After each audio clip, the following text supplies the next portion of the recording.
aliasing is bad in two respects. First, you get new frequencies into the system that were never there. Your higher frequencies fold back into the lower frequencies. And secondly, you lose information. So the question is how to avoid aliasing.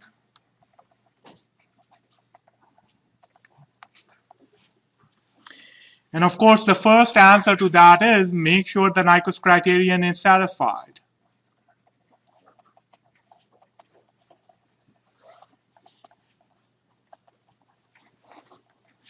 Which is that the sampling frequency is greater than or equal to twice the maximum frequency is satisfied. But sometimes you can't always make that happen. Sometimes your system may not even be band limited because there may still be some frequencies that extend beyond a certain band that you can handle. And so you still don't want the aliasing. You can't recover all the information that is present in the signal. Let's say if someone is talking and their Fourier transform looks like this, and you determine that all the information is contained in this region. So this is the Fourier transform of someone's speech, for example. Let's say GA of J omega. And you determine that everything that is above this range is something that is not necessary for intelligible information. So you don't want to sample above this point. Let's say this was a point of 3.4 kilohertz, which is where you commonly sample voice signals, where you are only interested in intelligible information, not interested in, for example, music. And how do you cut these additional pieces off? Because if you don't cut them off, what will happen is they will fold back and they will mess up the information that you were interested in the first place. So to avoid this aliasing, what you do is use a continuous time low pass filter is often placed before the sampling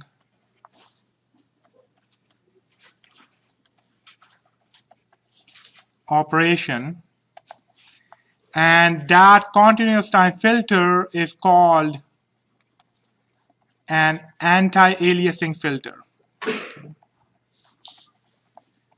So an anti-aliasing filter is nothing but a low-pass filter that is placed in the system so that you end up satisfying the Nyquist criterion of the sample signal. So what happens is that your original, ideally what you want to do is you have this sampling of block.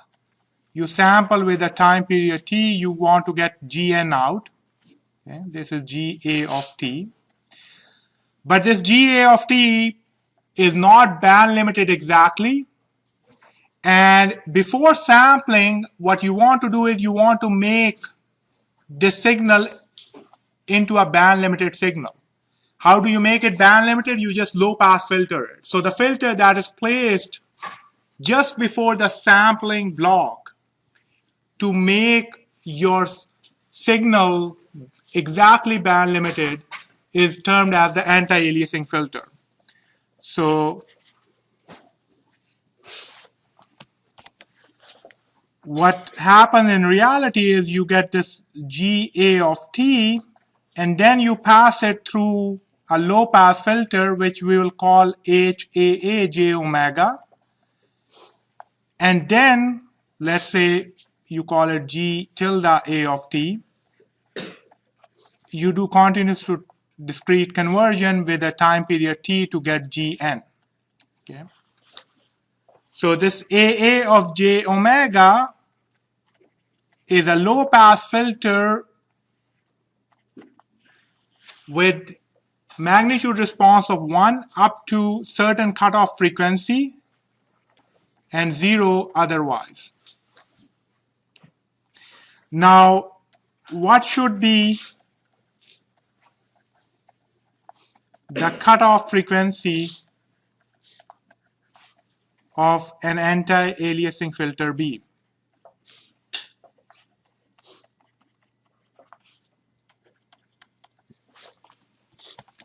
So we are effectively sampling this signal G tilde A of t.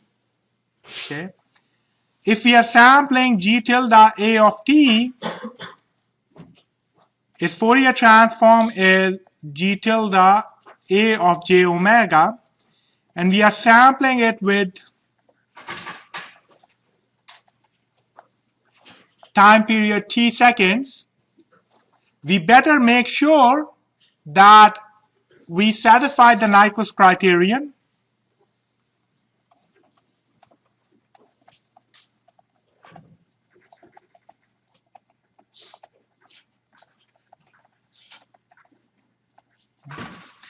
Now, what do we know about G tilde A of j omega?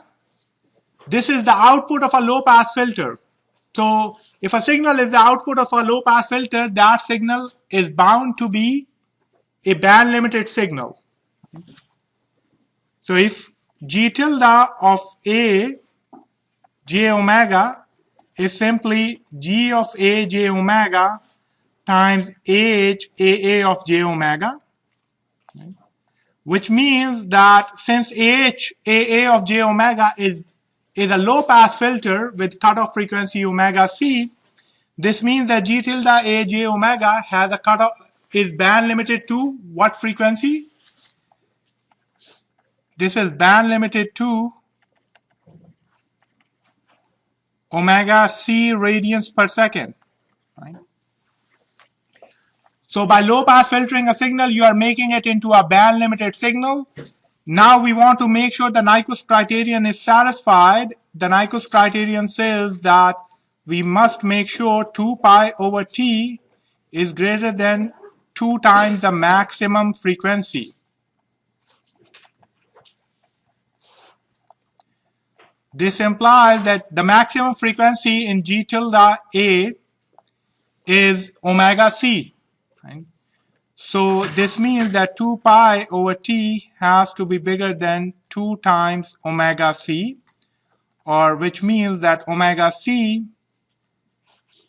is less than or equal to pi by t. Okay? So what this means is that the anti-aliasing filter, since you want to lose as less information as possible, an anti-aliasing filter is a low-pass filter with omega c equal to pi by t. Okay? So any filter that is placed just behind the sampling block with a cutoff frequency of pi by t is called an anti-aliasing filter, because what it does is it makes the system perfectly band limited, and you will have you will have no aliasing after that. Okay. And that in time domain, the anti-aliasing filter, of course, is the sinc operation, the sinc function. So it looks like sine pi t over capital T over pi t over capital T, or you can write it as sine pi t over capital T over pi of t. Okay.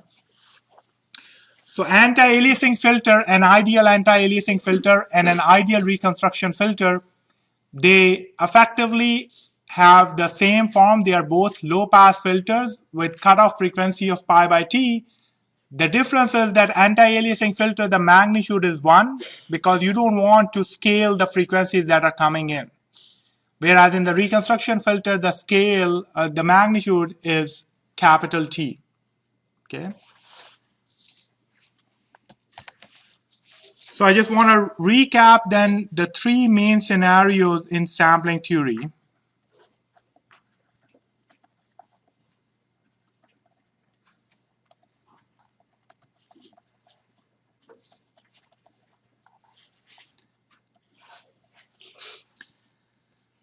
what you are given is a signal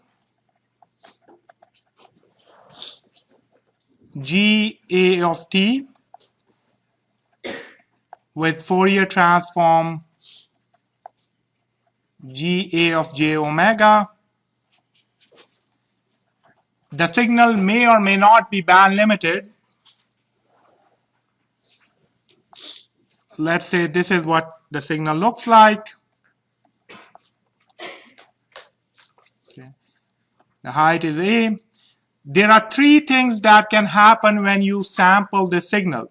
The first condition is that Nyquist criterion is satisfied.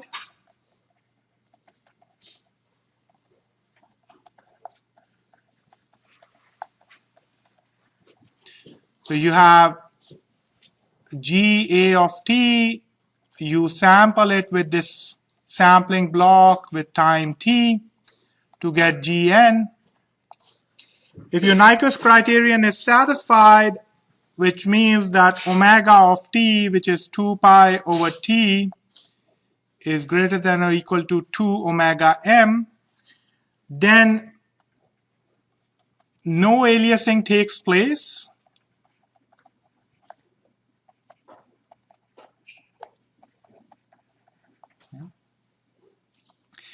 If you pass this Gn through the discrete to continuous converter with the same time period t to get something called G hat of AT, then you are guaranteed that G hat of AT equals to G of t. Okay?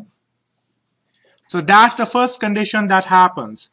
Within this formulation, you can talk about, we had talked about the impulse sampled signal Gp of t, which is defined as n from minus infinity to infinity Gn delta of t minus nt, which has a Fourier transform Gp of j omega equals to 1 over t summation k from minus infinity to infinity Ga of j omega minus k omega t. Okay.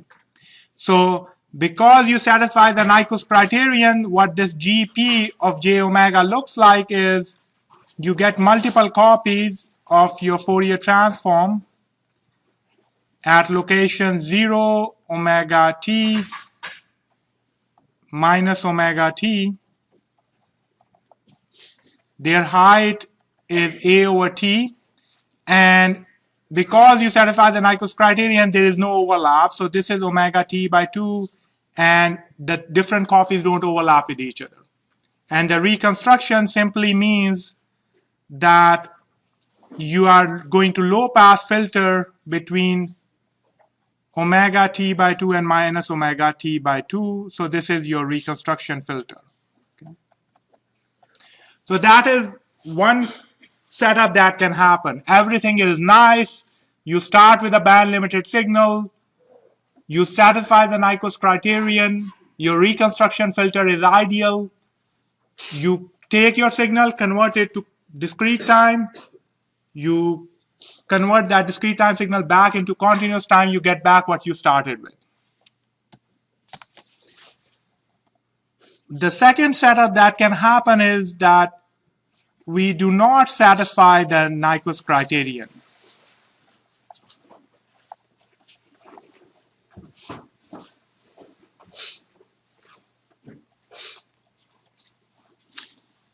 So we have omega t, which is less than 2 omega m.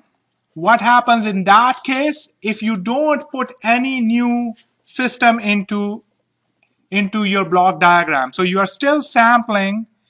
You start with Ga of t, you do continuous to discrete with time period t. You get Gn. And you are asking now if I use this Gn to convert back to my signal G hat A of t, what happens? Okay. It is still the same block diagram. The only thing that is not being done is you don't satisfy the Nyquist criterion. In this case, we are guaranteed that G hat of A of t is not equal to GA of t. But how is G hat A of t related to GA of t?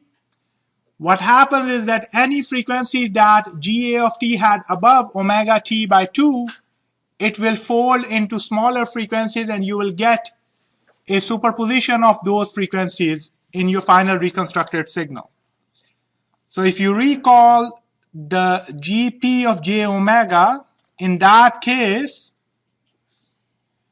what will happen is you will have overlap. So there is a main copy that stays there, A over T. This is omega m. This is minus omega m. And you have now another copy at this omega t. But since you did not satisfy the Nyquist criterion, you are going to overlap with the main copy. This is A over T. And similarly, at minus omega t, you're going to overlap with the main copy. And when you do the reconstruction, you are going to low pass filter this where they start meeting is exactly the point omega t by 2. When you do the reconstruction filter, okay, what you recover is that around this edge you have all the frequencies folded back, and so what you recover is G hat A of t, which has a Fourier transform that looks like the following. It will go up to this and it will look like this. Okay. So this will be your recovered signal, which would not look like anything what you started with. And effectively, what this aliasing does is, so what is this endpoint? This endpoint is omega t minus omega m. So what has happened is that you have effectively not only, this is that endpoint, you have not only lost these frequencies which were higher than omega t by 2, but because they folded back, all these frequencies have been corrupted.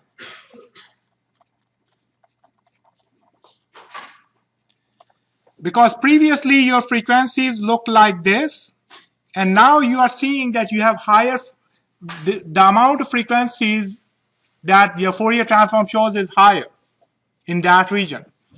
So aliasing is going to cause you two types of troubles.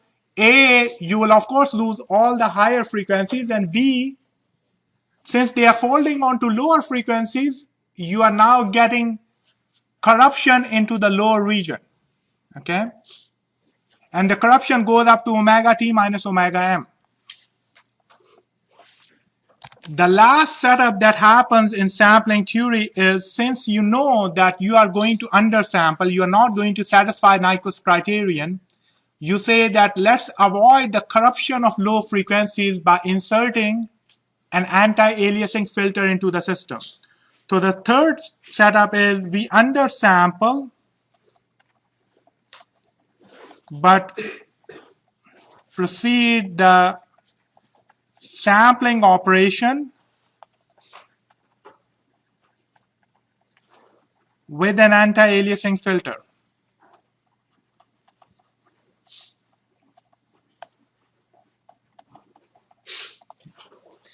So the diagram, the block diagram in that case looks like you start with GA of t and you first pass it through an anti-aliasing filter. Let's call it G tilde A of t, and then you pass it through continuous to discrete to sample at t to get Gn. Okay. And now, if you reconstruct using that Gn with time period t, what do you recover? In this case, we are guaranteed that we recover G tilde A of t, assuming that the cutoff of this was omega c equal to pi by t, and it's an ideal low-pass filter. So what happened in that case is that you started with the Fourier transform minus omega m and omega m a. This is your Fourier transform GA of j omega, and since you are not satisfying the Nyquist criterion, this is omega t by 2, okay, equal to pi by t.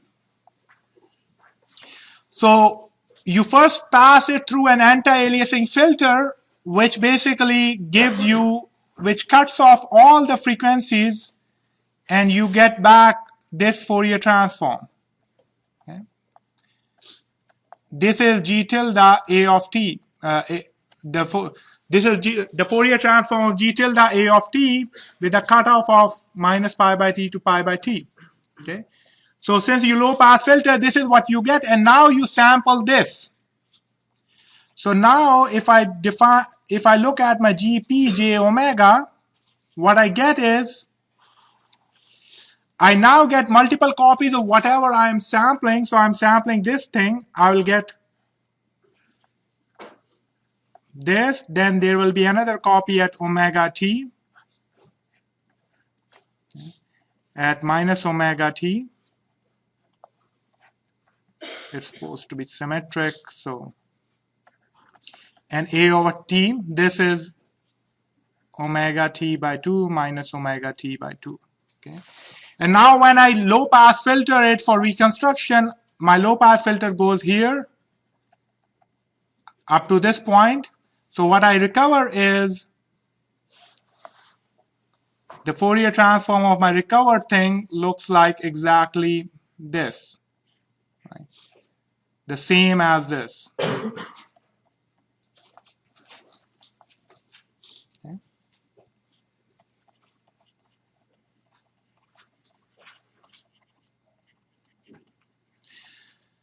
So if you compare what happens with the anti-aliasing filter and without the anti-aliasing filter, what happened was, look at this figure, right?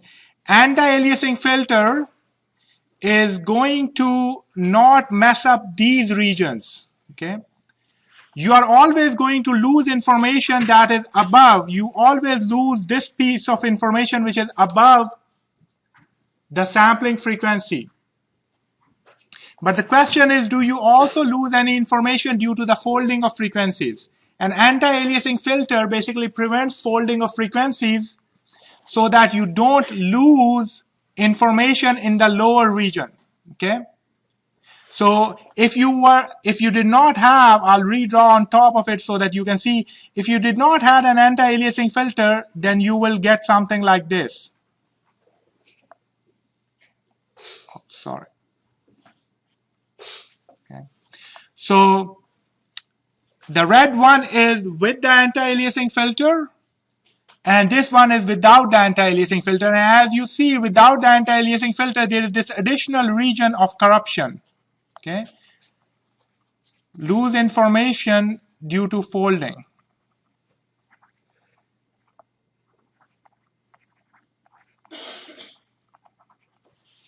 So these are the three setups that you see in the sampling theory. You satisfy the Nyquist criterion, that's perfect.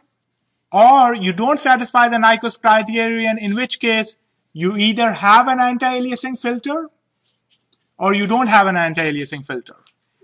And the ideal situation is that you always put an anti-aliasing filter before sampling, because in real world, you don't know the signal that you are sampling, whether it's perfectly band limited or not. So in real world systems, always when you are sampling, there is an anti-aliasing filter before that, which just cut off all the frequencies above the range that you can't sample. It cuts those off, and then you sample, and then you reconstruct. Okay. So whatever I'm speaking, again, we have had this discussion many times. If you record my voice at a lower sampling rate using computer, it is actually going to have some sort of a low pass filter that cuts off high frequencies if you tell it that I want to sample at a certain rate. And then when you play it back, it's not going to exactly play back the same thing that you are, for example, able to hear in this room, because certain frequencies were thrown away during the anti-aliasing phase of the operation. So what we want to do is now take a little example of the three cases that we talked about, okay? And this is a song which is basically recorded at 44.1 kilohertz. And we'll just demonstrate what happens in the three cases. So the first case is this is recorded at 44.1 kilohertz. The frequencies in this signal are up to like 20 kilohertz. Nyquist criterion is satisfied, and the idea is you hear back what you recorded, right? So let's do that. And I want you to sort of listen to the quality of the music, because we'll try to compare it in the next two cases. Do this, 'cause I'm coming at you like a dark horse. Are you ready for a perfect storm, perfect storm? 'Cause what's your mind, what's your mind? Okay, so now in the next case, what we are going to do, this is pretty much the original song, right? Nothing has been messed up. Now the idea is that we are going to undersample the signal, right? And I'm not showing you, I'm not, of course, re-recording the voice, but you could do the undersampling operation in discrete time, which will come to perhaps later in the class. The idea is just assume that if the same song, while it was being recorded, which has frequencies up to like 20 kilohertz because of all the music and stuff, the same song is now sampled at 7.35 kilohertz, and that sampling happens without any anti-aliasing filter. So the idea is now we want to compare sampling at a lower rate without anti-aliasing filter and with anti-aliasing filter. And what I want you to pay attention to is A, because I'm sampling at a lower rate, all the high frequencies in the song are gone.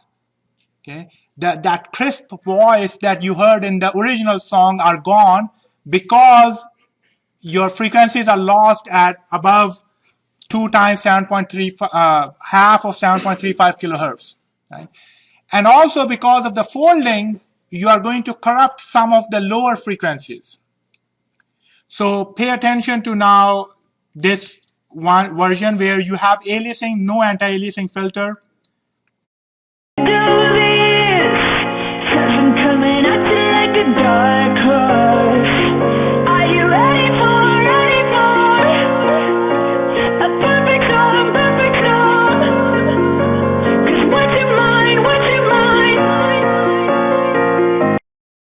Okay, so the idea is you can feel that all the high frequencies are totally gone out of this song because you just threw them away because you undersampled it so much. And also, if you paid attention to it, you probably saw this kind of like as if the voice is breaking up or tearing apart at some locations. Now I'm going to redo the same thing with an anti-aliasing filter. And the idea is that anti-aliasing filter is not going to bring back the high frequencies that you lost. You're not going to get back the original song. But some of that voice breaking that you heard was actually because the higher frequencies are folding onto lower frequencies.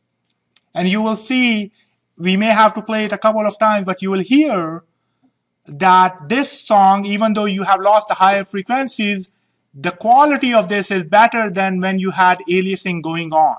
Okay, remember the same sampling frequency, you have lost all the higher frequencies above 7.35 divided by 2. Okay, But whether the higher frequencies fold onto the lower frequencies or not, that is the key. So let's hear this version with an anti-aliasing filter, and then we'll try to play back the previous one just so that you guys can compare. Do this, 'cause I'm coming at you like a dark horse. Are you ready for a perfect storm, perfect storm? 'Cause what's your mind, what's your mind? Let's go back to the aliasing version now and try to pay attention to, again, her words, and you will hear that they are sort of breaking up. Okay. Do this, 'cause I'm coming at you like a dark horse. Are you ready for a perfect storm, perfect storm? 'Cause what's your mind, what's your mind? So that is the difference between aliasing, that when you allow it to happen, and when you prevent it using anti-aliasing filter. In both the cases, right, the song does not sound anything like the original one, because you are, in both cases, you are losing high frequencies. Okay, so I'll just repeat one more time. Why you want to do anti-aliasing is not because you are somehow going to recover the high frequencies. It is because you want to make sure that those high frequencies don't mess up the low frequencies that are left in the signal. So we want to end with this basic message, which is that if you are doing sampling, make sure you either satisfy the Nyquist criterion, or if you don't, then you first put an anti-aliasing filter. Now, in the sampling theory, we have basically talked about the operation of, we now understand that if we are given a signal, what do you do to make sure that you sample it, then you reconstruct it, discrete to continuous, and your G hat A of t equals to G A of t. Right? That's what we have studied so far. The other question we want to study, which is the final piece, is the following. The relationship between the frequencies of the signal that you are sampling and its samples. Okay. So if you are listening to my voice, it's a continuous time signal. I have a continuous time Fourier transform. And if you sample it, now the samples are a discrete time signal, and it has a discrete time Fourier transform. What is the relationship between the two? So relationship between GA of j omega, which is the Fourier transform of GA of t, and GE of j omega, which is the Fourier transform of G of n. It's important for us to understand that, because in real life, what will happen is someone will come and say, here is a song, for example, and I want you to throw away all the frequencies between, let's say, 15 kilohertz and 20 kilohertz. Now that statement is a continuous time statement. But the song that you are given is perhaps a WAV file or an MP3 file, which is a discrete time signal. So you really need to understand, how do I translate that 15 kilohertz and 20 kilohertz language into the discrete time frequencies which exist from minus pi to pi. So 15 kilohertz in discrete time doesn't make any sense. Discrete time frequencies don't even have the units of hertz. So that's our goal in going forward. And for that, the relationship we'll draw is, we'll first focus on this continuous to discrete block. Okay. So in the continuous to discrete block, remember the relationships that we had. We first had GA of t, and in going to G of n, we said we'll first go to GP of t, which we call the impulse sampled signal. And from that, we went to G of n. And the Fourier transform of this is GA of j omega. Fourier transform of this is GP of j omega. And the Fourier transform of this is GE of j omega. Up to this point, we are in continuous time. Beyond this point, we are in discrete time. So our goal is we'll first relate this to this. And then, hopefully you guys remember, we already have related these two versions. So we already know the relationship between GA j omega and GP j omega. Our goal is now figure out the relationship between GE of j omega and GP of j omega, and then we can connect it to the Fourier transform of the original signal. So let's do this exercise. We know that GP of j omega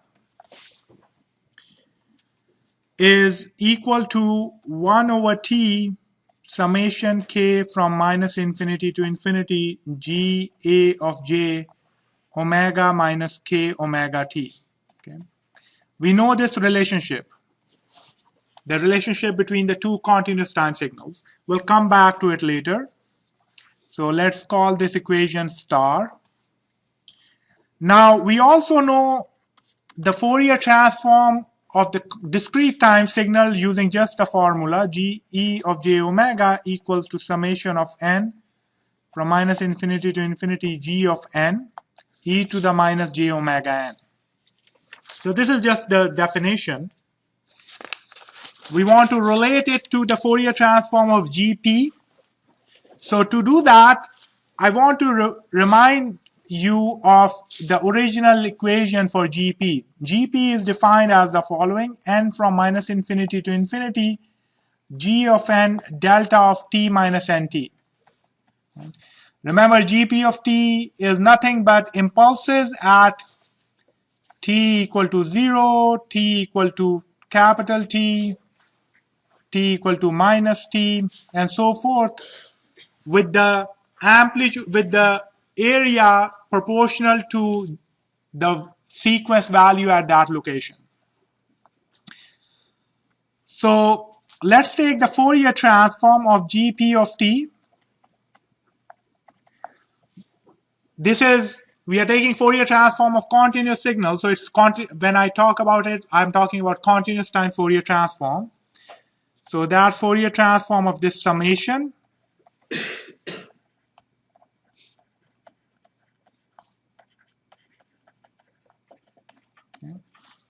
now Fourier transform is linear, so I can take it inside the summation Gn delta of t minus nt. Now remember that this Fourier transform is continuous time Fourier transform, and because of that, this Gn, from the perspective of continuous time Fourier transform, this Gn is nothing but a scalar constant. Okay, so that is simply equal to summation of n. I just write Gn behind, take it out, Fourier transform of delta of t minus nt. Now what is the Fourier transform of a shifted delta? By now you guys should know that very well. So what is the Fourier transform of delta of t? It is just a 1. Fourier transform of delta of t is 1. So what is Fourier transform of delta t minus nt, which is a shifted signal? It's just a phase shift, right? So the Fourier transform of this is simply equal to e to the minus j omega and shift corresponding to the time shift. So e to the minus j omega nt.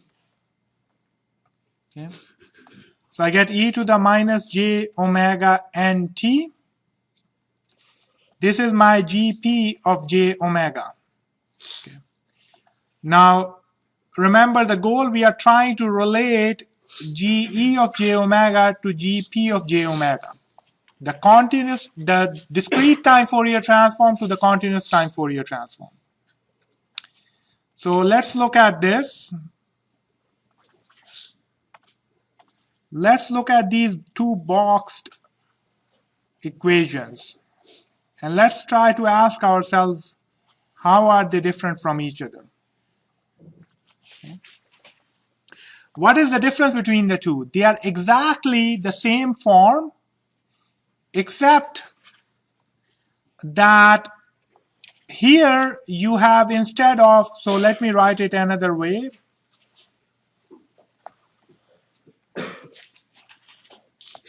G of n e to the minus j omega t n.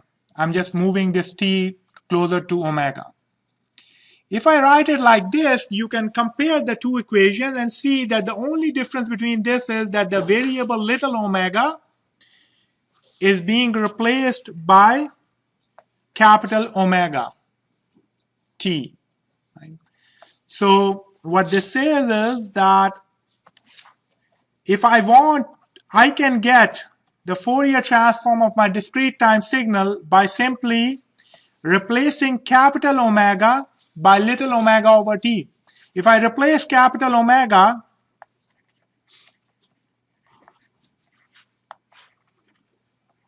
if I replace it by little omega over t, what do I get? I get back exactly GE of j omega. So GE of j omega is nothing but the Fourier transform of my continuous impulse sample signal with capital omega replaced by little omega over t. Okay. Or equivalently, I can say that the Fourier transform of GP of j omega is nothing but GE of j omega with little omega replaced by capital omega t. So the Fourier transform of the impulse sample signal and the discrete signal, it's exactly the same except that there is a change of x-axis. Capital omega gets replaced by little omega over t, or little omega gets replaced by capital omega t. So let's assume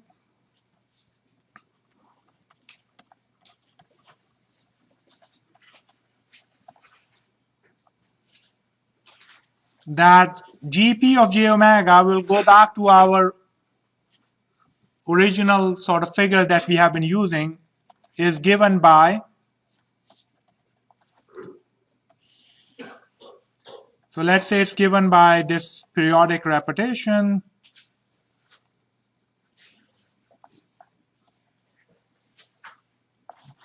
This is 2 pi over t, omega 0 minus 2 pi over t, and let's say the height of this is 1 over t. So this is my GP of j omega. And this is capital omega axis. What this equation is saying, what these equations are saying, this one, is that, let's call it double star. So double star says that GE of j omega can be obtained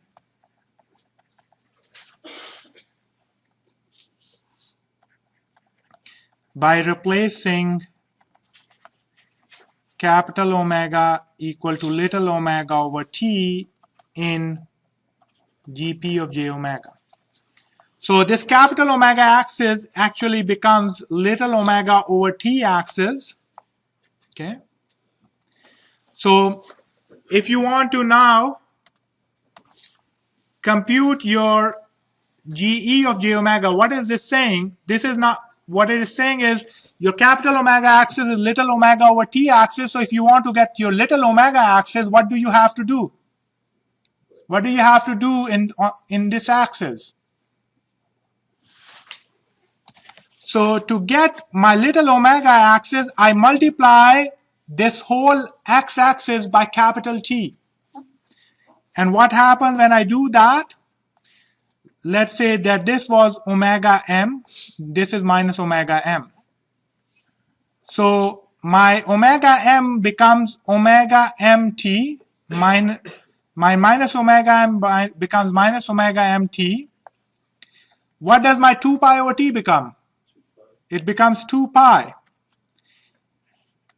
And we automatically get the periodic version of my Fourier transform. My minus 2 pi over t becomes minus 2 pi. Okay. So this is my GE of j omega. So what this double star equation is saying is that the relationship between the Fourier transform, the continuous time Fourier transform of impulse sample signal, and the discrete time Fourier transform of my discrete signal is simply given by a scaling of the frequency axis. That's it. Nothing is different.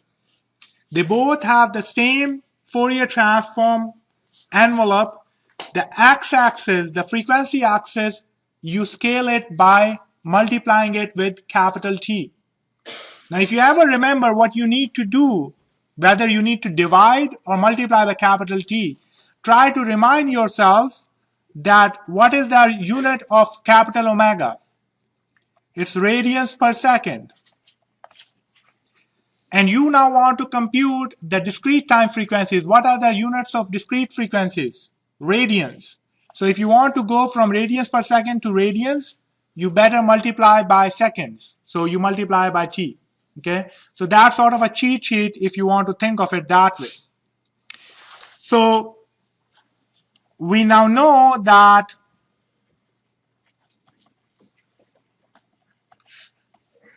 we know from double star that GE of j omega is simply GP of j omega with capital omega replaced by little omega over t.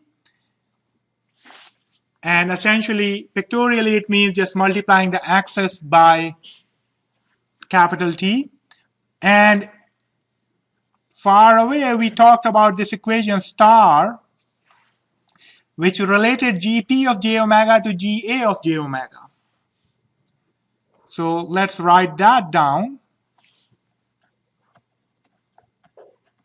We also know from star that GP of j omega is this periodic repetition of your original Fourier transform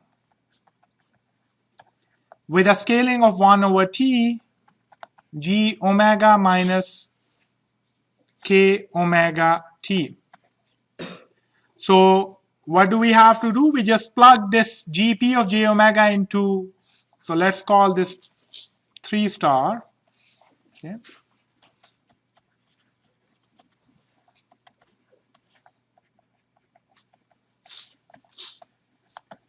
So what do we get? We get that GE of j omega equals to 1 over t. So all we have to do is replace capital omega by little omega over t. Okay? Not this capital omega t, just this capital omega by little omega over t. So we get k from minus infinity to infinity, GA of j little omega over t minus 2 pi k over t. I'm just writing out omega t, which is defined as 2 pi over t, because we can then simplify, we can write it in a compact form, which is 1 over t summation k from minus infinity to infinity GA of j omega minus 2 pi k over capital T. So this is the relationship of the continuous time signal and the discrete time signal in terms of frequencies.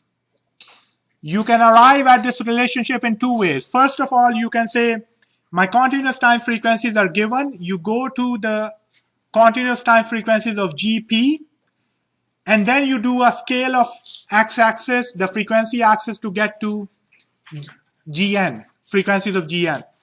Or you can get directly to the frequencies of Gn using this equation. I'll call it 4 star. So what is this saying?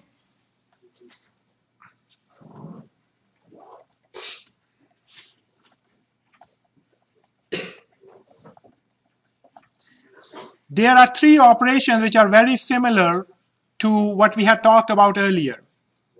This is the Fourier transform of your original signal, and you are getting multiple copies of that original signal. There is a scaling of the magnitude, and because of this operation, there is a scaling of the frequency axis. Okay, so in going from GA of j omega to GE of j omega, three main things happen.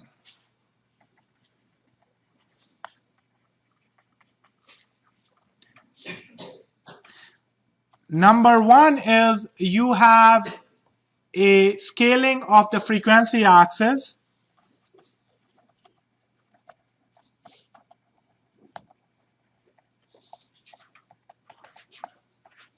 Which means that you replace capital omega with little omega over t, or equivalently,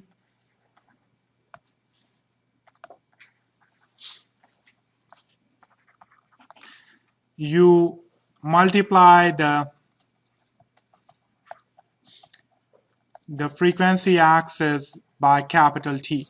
Okay, this is captured through this expression, this capital omega equal to little omega over t.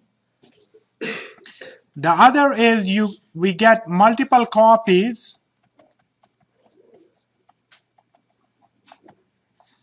of GA of j omega, and this is captured through this summation and this minus 2 pi k over t shifted by, now you have to be careful, are you talking about shift in the capital omega axis or the little omega axis? If you want to talk about in the little omega axis, then shifted by 2 pi k in little omega axis, which is the discrete time axis, and the third is scaling of the magnitude by 1 over t. Okay. So if I tell you that I have a continuous time signal with these endpoints omega t, minus omega m, and a height of a, so this is my GA of j omega, and I sample it with the period of capital T, then the Fourier transform of my discrete time signal will effectively look like, first of all, there is a scaling of the axis by t. So you get multiple copies of this. The main copy will look like exactly the same, but the scale of the frequency axis will be different. This will become omega mt and minus omega mt. Okay? In particular, if you satisfied the Nyquist criterion, which means that 2 pi over t is greater than or equal to 2 omega m, what does this mean? This means that omega mt is less than or equal to pi. Okay?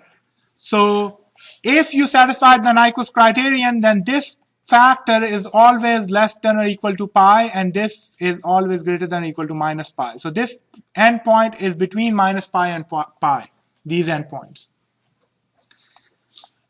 Because of the scaling of the magnitude, you get a factor of 1 over t. And because of the multiple copies, you get the same thing repeated at 2 pi, minus 2 pi, and so forth. Okay. So we'll try to remind ourselves of this when we start the next lecture, and we'll then continue from this to the discussion where we now want to relate the frequencies of the discrete time signal to when you reconstruct the continuous time signal.